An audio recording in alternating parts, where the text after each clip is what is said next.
Salut les gars, étape 2, amorto. Petite parenthèse au niveau des roulements. Ces roulements, j'aurais dû me mettre la puce à l'oreille, c'est que la bague étanche est du côté, ici, de la rainure. Ce n'est donc pas pour aller sur un diff. Ces roulements se montent dans les fusées à l'extérieur. Jamais eu non plus ce type de montage sur un engin, d'avoir des roulements épaulés à l'extérieur sur les fusées. Mais bon, on verra bien à quoi ça sert, si c'est mieux ou pas. Amorto, comme toujours, tu as des longs corps, des petits corps, tu as des longues tiges, des petites tiges, c'est parce qu'il y a l'avant et l'arrière. On pourrait évidemment monter 4 amortos de la même taille sur un engin, ça irait très bien aussi, mais quand tu as trop de débattement avant, en fait, c'est pour ça qu'on a une vis de butée sur les engins, c'est pour empêcher, par exemple, si tu brides la montée de la suspension avant, donc ton véhicule, on va dire, va être comme ça, au moment d'accélérer. Si ton avant, sa suspension avant est bridée, l'arrière va squatter, ensuite la suspension avant va délester un peu, puisque tu as une partie du débattement qui est absorbée quand le véhicule est posé, ça va relâcher ça, et ensuite arrive la bride. La bride va empêcher donc la suspension avant de monter plus, elle va donc retenir le couple du véhicule, et si tu lâches entièrement, par contre, tu vas te retrouver comme ça. Ce qui fait que tu vas perdre de l'adhérence sur les roues avant, puisque le véhicule va monter et tu vas délester les roues avant. Donc, accélération, sortie de virage, si tu as trop de débattement avant, tu as un problème. Tu n'arrives pas à partir parce que tes roues avant patinent. Mais, si tu as un diff central bien dur, ça patinera pas trop. Et si tu as un diff avant aussi suffisamment dur, ça patinera encore moins. Donc ça, ce sont des choses que tu dois explorer toi-même. Tu dois tester, relâcher plus ou moins l'avant, relâcher plus ou moins l'arrière. Regarder ce que ça donne quand tu lâches les gaz, quand tu mets les gaz, changer tes huiles, etc. etc. Tout ça, c'est un ensemble, c'est assez complexe. C'est pour ça qu'il faut essayer un petit peu de tout et se prendre le temps vraiment de tout faire. Je vais attaquer un amorto arrière et je ferai donc les 3 autres hors caméra. Timasso a choisi aussi de faire des amortos avec petite vis de purge. Tu as donc une mini vis de purge, un mini joint. Ici. Ça d'ailleurs tu feras gaffe. Hop. Bon, c'est une petite rondelle téflon. Là, le joint qui remplace la membrane.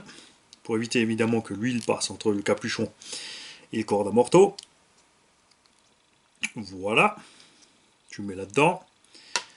Tu as, comme c'est un capuchon complet alu, toujours évidemment la petite cale à l'intérieur. Moi, je les monte toujours de devant vers derrière, avec la petite vis de purge vers l'extérieur de l'amorto, pour qu'elle soit toujours accessible.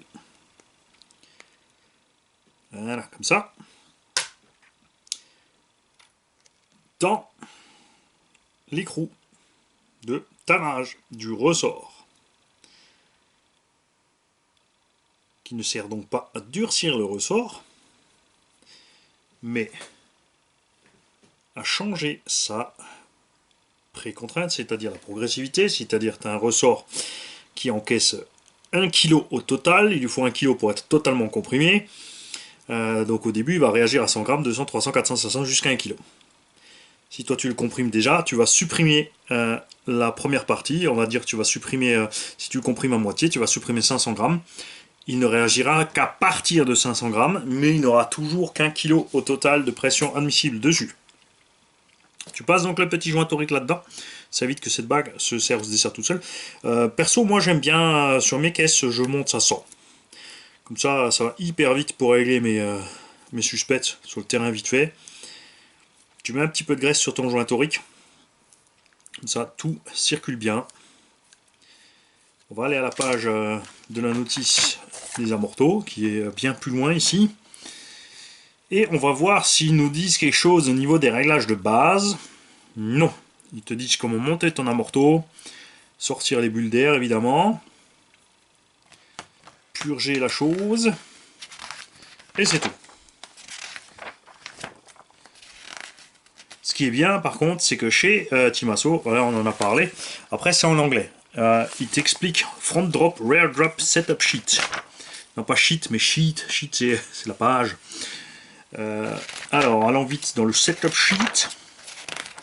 Et allons voir s'il nous donne une précontrainte de base sur cette caisse. Et non. Kékette. Te donne rien, c'est toi de régler, de toute façon après c'est pas un problème. Alors il y a deux types de gens qui montent des kits. T'as les gars qui mesurent tout, absolument. Un quart de poil de mollet de fourmi, à moindre mesure, la moindre machin, ils notent tout, ils se font leur théorie, leur truc. Ça marche. Et il y a les gens qui marchent au feeling. Et ben quand t'as du feeling, ça marche aussi. Évidemment, si tu marches au feeling et t'as pas de feeling, c'est un problème. Chacun son truc. On a de tout partout. La preuve que la méca, c'est comme la langue quand on parle les uns avec les autres. C'est juste une façon de communiquer. Il n'y a pas de vérité absolue, pas d'erreur totale. Il y a simplement plein de façons de voir les choses et de les expliquer. La preuve, tu vois ici, c'est le troisième kit que je vous montre en détail. Vous avez vu, chaque constructeur qu'on a fait là a un autre système de montage. Pourtant, à la fin, dans tous les trois cas, tu as un véhicule qui roule. C'est-il pas formidable, hein? Alors, les cales de guidage, tu en as une qui n'a absolument rien. Elles sont pas tout à fait cylindriques, elles sont un peu rectangulaires, juste avec les bords arrondis, ça marche très bien, puisqu'elle sert à guider la tige, elle n'a pas besoin d'être en contact complet avec le tour. Donc joint torique, cale de guidage, joint torique. Là j'ai du gras sur les doigts, hein, t'oublies pas d'en remettre chaque fois. Et la dernière petite cale, regarde, elle a un rebord. Donc celle-là, tu mets rebord vers dehors. Le petit rebord, lui, il va aller ici dans ce petit bout de filetage là. Et là aussi, tu as un petit joint torique à mettre. Qui va ici au bout. Comme ça, le petit peu d'huile qui peut sortir par là est retenu aussi. Voilà. Tu serres bien. Dans certains cas, selon si ça t'arrive ou pas, je te conseille de mettre de la loctite. Moi perso, j'arrive assez à suivre dans mon sort, donc j'ai pas besoin. Mais dans certains cas, ça peut être vraiment utile. On n'arrête pas aussi sur ces cordes à morteau. Aucun endroit, ni en haut ni en bas, pour poser une clé. On a ici bien sûr une partie molletée, mais si ça accroche à fond quand tu veux démonter ici, si tu n'as pas assez de force pour pincer le tube, tu as un problème. Il te faut de quoi pincer spécialement le tube. Il y a des amorteaux qui ont des petits méplats pour poser une clé, pour éviter ce genre de choses. Voilà, donc on a tout mis dedans dans cet amorteau. On va prendre la tige, qui est en nitrite de titane. C'est juste surfacé, hein, c'est pas une tige complète en titane. Tu choisis ton piston. Alors là, on va faire donc intéressant. Shock build. Il te parle pas d'amorteau avant ou arrière. Il te parle d'amorteau génériquement. Et ils te disent d'utiliser le piston 8 pas 1. Tapered. Ne me demande pas ce que ça veut dire tapered. Ces pistons sont légèrement bombés. Alors, eux déjà ils t'écrivent donc 8 fois 1,2. Nous allons donc chercher le 1,2. Là, on l'a. Et ensuite, on va compter le nombre de trous. 1, 2, 3, 4, 5, 6, 7, 8. Ce sont ceux-là. Et là, tu vas faire gaffe. Quand tu as les pistons comme ça qui sont sur les grappes, il y a une chose à faire très attention. Là, c'est bien. C'est parce qu'avec le moulage, vous avez vu, c'est vachement bien fait. Le point d'ancrage du moulage est là en bas et pas sur le côté. Il y a des pistons qui sont sur le côté, donc il te reste ici une bavure. Ça, c'est pas bon parce que ça peut t'amocher le tube. Et toi, tu as juste à couper en bas et tu arrives à tout enlever. Petit coup quand même pour être sûr. On est bien. Parce qu'il est très important que le piston fonctionne à merveille dans le corps. Il a une légère forme bombée. On ne te parle pas de sens. Mais on a ici l'inscription du diamètre de trou. C'est ce qu'en général tu mets au-dessus. On a donc le cône vers le haut. Je ne sais pas si tu le vois bien ici à la vidéo. Tu vois, ça part un peu vers le haut. Et, tiens, regarde, on n'a pas les écrous dans le sachet à morteau. on a les écrous, les pistons. Dans le sac complet des amortos. C'est vrai que c'est un système de rangement un peu à part. Ici on a déjà donc les pièces pour fixer les amortos sur les triangles. On a déjà tout avec. Après c'est vrai que eux, dans l'étape de montage, ils le font relativement sur la fin. On a des rotules en acier, ça c'est bon. Une heel stop. Des petites rondelles de 2,5. Alors, comme toujours, rondelle en dessous. Si, ça va. Alors faites gaffe. Tu vois, écoute, regarde. Ta tige ici fait 4 mm. Elle passe à 3. Ta rondelle fait donc 3. Tu peux pas mettre n'importe quelle rondelle là-dessus. Ça va pas toujours. On va mesurer ça pour être sûr. Il y a des amortos qui n'ont pas ça, qui n'ont pas cet étagement. Il y en a qui l'ont, donc méfiez-vous. Donc on a une tige qui fait 3,5, pas 4. On a ici 2,5. C'est là qu'est le piège. Si tu mets une rondelle de 3, elle va nager dessus. Donc une rondelle de 2,5. Tout ça pour arriver à un filetage de M2. Donc le piston, il est là. 1.2. Nil stop. Voilà. Là, tout petit peu de graisse au début. Et on va passer en douceur dans les joints toriques. Tu vois, ça passe vraiment tout seul sans accrocher. Parce que ici, il n'y a pas de rebord franc. Ça a été un petit peu chanfreiné. Très bien.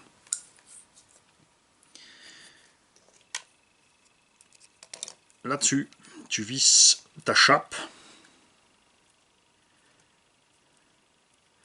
Voilà. Tu mets ta petite rotule en acier dans la chape. Donc soit tu as une pince spéciale à 20 balles, avec le nom du fabricant dessus, voilà,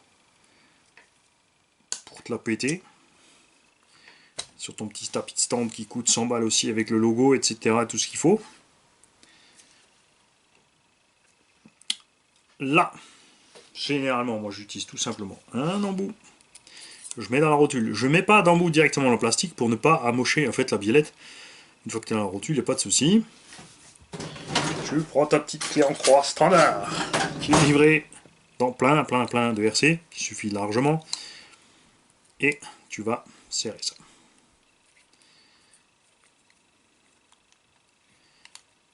Tu peux évidemment, si tu as une pince pour pincer la tige d'un morteau, utiliser la pince. Chacun sa méthode.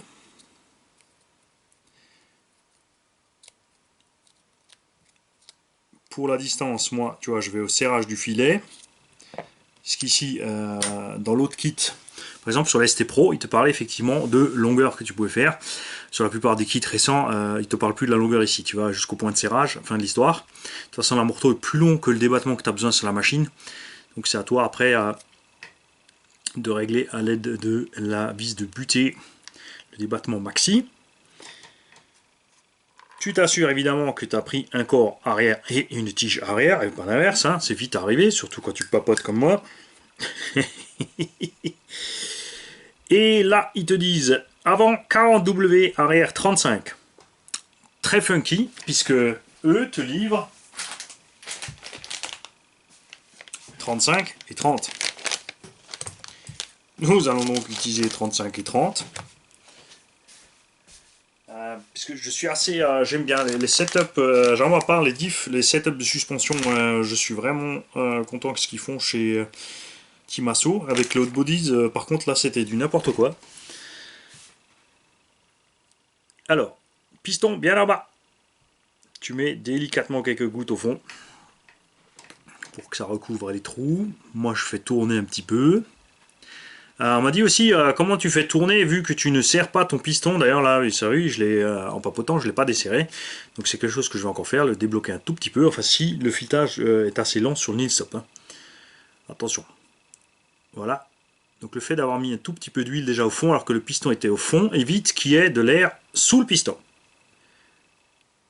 Là, on n'a que les petits trous quand c'est un piston plat, mais nous avons ici un piston conique. Alors attention, il y a forcément de l'air en dessous. Et ensuite, je remplis tranquillou. Si tu remplis déjà, c'est sûr, si là, au moment de remplir, tu te retrouves avec la burette d'huile qui fait le et que tu te retrouves avec une tôle de bulle à l'intérieur, t'as déjà un problème. Voilà. Et ensuite, tu montes pépère. Je vais essayer de te le montrer à la vidéo. Donc même quand le piston est desserré, il tourne quand même, hein, parce qu'il est quand même pris sur la tige.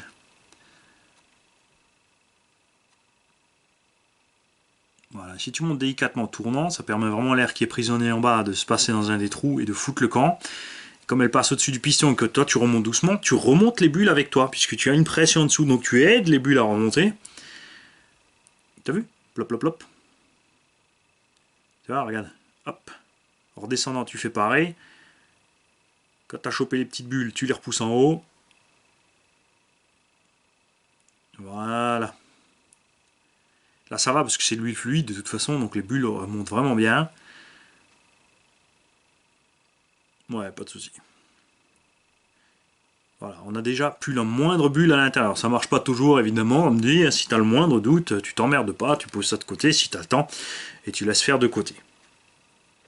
Après, ceux qui sont pressés, ils aiment bien utiliser de l'outillage spécial, ben, ils utilisent l'outillage spécial. Toi, si t'es pas pressé, si t'es pour le loisir, si tu montes un kit tous les 2-3 ans, ça va te servir à rien d'acheter exprès des outils à 20-30 balles l'unité pour faire des trucs que t'auras pas besoin.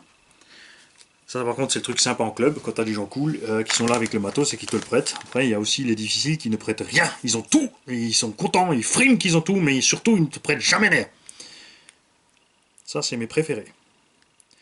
Voilà, je vais débloquer un tout petit peu là-haut.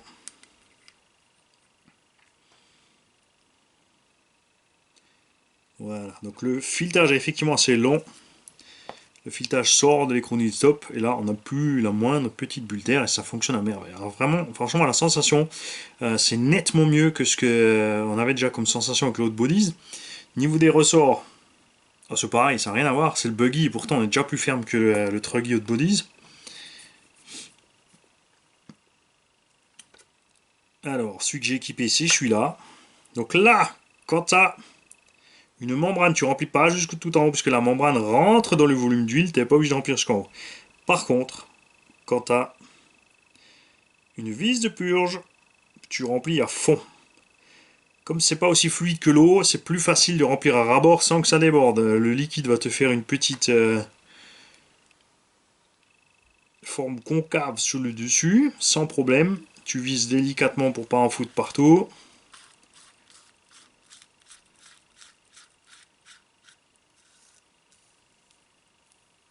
Voilà. Là, on va monter un petit peu la tige, on va voir si on a assez d'huile. À un moment, quand on va arriver tout en haut, ça devrait être un ras. C'est pas mal. On n'a pas pris d'air, c'est bon. Après, tout simplement, tu laisses le doigt dessus, tu presses bien, ça ta peau va bien dans le trou. Et tu t'amuses avec ta tige. Voilà. De toute façon, si tu as des bulles d'air, tu le sens direct. Hein. Il y a un moment où ça va passer à travers, après ça va te faire du bruit parce que tu entends l'émission et tout. Là, on est nickel. Franchement, c'est super. Et non, quand tu enlèves ton doigt, et ben, tu as sorti toute l'air. Faut pas oublier ce petit volume de la vis que tu vas rentrer à l'intérieur va faire une pression. Le volume de la vis, tu vas le comprimer à l'intérieur de la morteau. Et tu vois, parce qu'en serrant, normalement, tu vois, regarde, ça pousse la tige à l'extérieur, et là, on est parfait. Regarde, tu vois. Là, il rentre un peu, là, il sort pas. Nickel. On pourrait même mettre un tout petit peu plus d'huile, puisqu'il n'y a absolument rien qui est sorti en haut.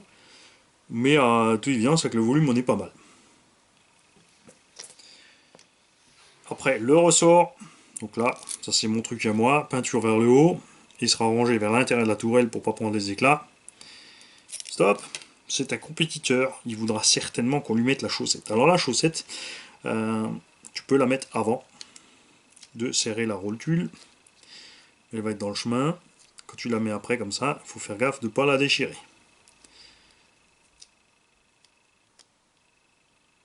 Donc là, moi, j'avais déjà du gras partout. Si t'es pas sûr, t'en mets un petit peu. Ça ira toujours mieux. Tu fais gaffe avec les bavures sur les rotules, comme là elles étaient sur des grappes, de ne pas déchirer le joint. Et aussi ici tu vois, tu as un petit rebord sur le petit masseau. Sur l'autre body, ils n'en avaient pas ça. Il n'y a pas tous qui ont ça, hein. Un petit rebord ici pour que la coupelle soit logée dedans. Après, avec ça, il faut faire très attention. Si tu serres ou desserres ici ta bague de précontrainte sur le corps fileté de la Morteau, il y a un compétiteur qui m'a mis un commentaire super, franchement, sur la dernière vidéo où je parlais des ressorts, mais qui n'était pas à sa place, puisqu'on parlait uniquement du ressort et rien d'autre. C'était juste pour expliquer le fait qu'on ne peut pas rendre un ressort plus dur. Donc là, sur le corps fileté, tu serres ou desserres ta bague de prétention, de tarage des ressorts. Si tu as ici le caoutchouc avec, s'il se prend dedans, s'il tourne avec la coupelle, regarde ce qui se passe, tu l'emberlificotes. D'un sens, ça va te la serrer, de l'autre sens, ça peut te desserrer ici l'embase. Tu vas avoir une fuite d'huile, donc fais gaffe. Après, il y a ceux qui préfèrent l'avoir, ce bout ici de la chaussette, ici sur la tige, qu'il soit libre. Et il y a ceux qui préfèrent qu'il soit emprisonné avec la coupelle d'amorto. Moi, perso, je préfère qu'il soit au-dessus que de prisonnier avec la coupelle. De toute façon, moi je le coince à ce niveau-là avec la coupelle, tu vois, mais je m'amuse pas à le pincer par-dessus la rotule ici avec la coupelle. Déjà beaucoup plus de chances qu'il se déchire. Et beaucoup plus de chances aussi qu'il tournicote avec et qu'il t'emmerde à la fin. Je dis un gros mot, tu vois. Voilà, donc faut penser quand tu fais tes réglages de tenir ton ressort et de régler séparément, de ne pas faire tourner le ressort, pas faire tourner la coupelle, pour ne pas aller vriller et abîmer ta fauffette. Voilà, suspension marche à merveille, comme sur le Techno RC qu'on avait fait. J'adore ces suspects avec ces petites vis de purge. Voilà, je vous laisse là pour la Morteau. Petit détail aussi, on m'a posé une question sur le rôle de l'huile, pareil, sur la vidéo avec le ressort, l'explication du ressort, ça n'avait rien à voir. Plus l'huile est dure, plus tu vas freiner le piston. Pareil, si ton piston a moins de trous, ou plus de trous, moins il a de trous, plus il va fonctionner, il va avoir un passage difficile dans l'huile. Plus les trous sont gros, plus ils sont nombreux, plus il va avoir un passage facile dans l'huile. Plus il est épaisse, plus le piston va être freiné, plus il est fluide, moins il va être freiné. Tu vas donc durcir l'amortisseur totalement. N'oubliez pas le coût des pièces complètes. C'est comme la rotule et la tige filetée et la chape, ça nous fait une biellette. Là, tout cet ensemble, c'est un amorto, ressort, corps, piston, wheel, etc. Et ça fonctionne un ensemble.